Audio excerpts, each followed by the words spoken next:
Hello, Buttonshy.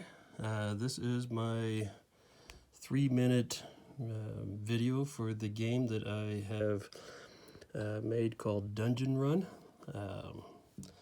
It is with the September challenge of creating 18 cards with every card has to be the same with no outside variables or markers or anything. So basically the way that this game will work is that each player will start off with one of these cards as their player board, and then what they'll have to do is one person will act as an adventurer going through the dungeon kind of thing here. It's just a generic graphic through each of them, and another person will act as the monster that the adventurer is fighting as they go through the dungeon.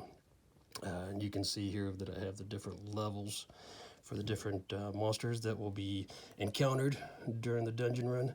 And basically the way that that's determined is as someone wins a battle, and I'll explain that here briefly in a minute, but when they win a battle, then they'll claim the card. And when they claim a card, every card they claim is basically, that they claim face up, is going to indicate the level. So if I was to have won my next battle, now I'll move on to a level 2 rat.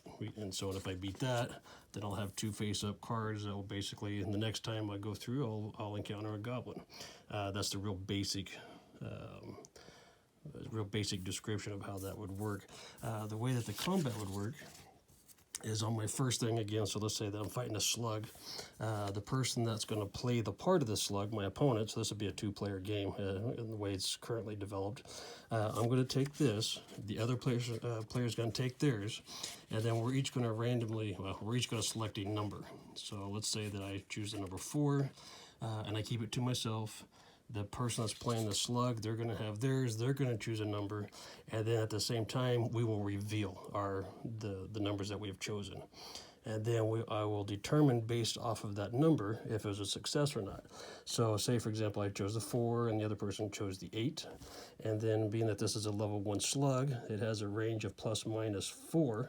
So that means as long as I have picked a number that is within 4 of the 8, and in this case 4 would be, then it's a success. And of course slugs are going to be easier to hit, so therefore it's going to be obviously an easier, let's see if I can get that to focus a little bit better, that's going to be an easier challenge.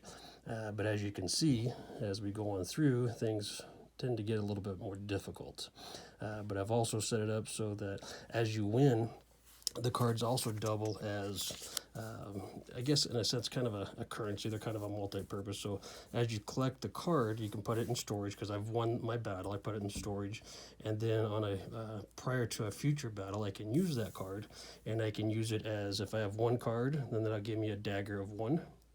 2 cards will give me a dagger of 2, or sword of 2, and then if I have a 3rd one, then this will give me a plus or minus range of 1. So I can go from like a 4, I could have a 3 or 5. I could be within, it gives me a little bit of a variance either way.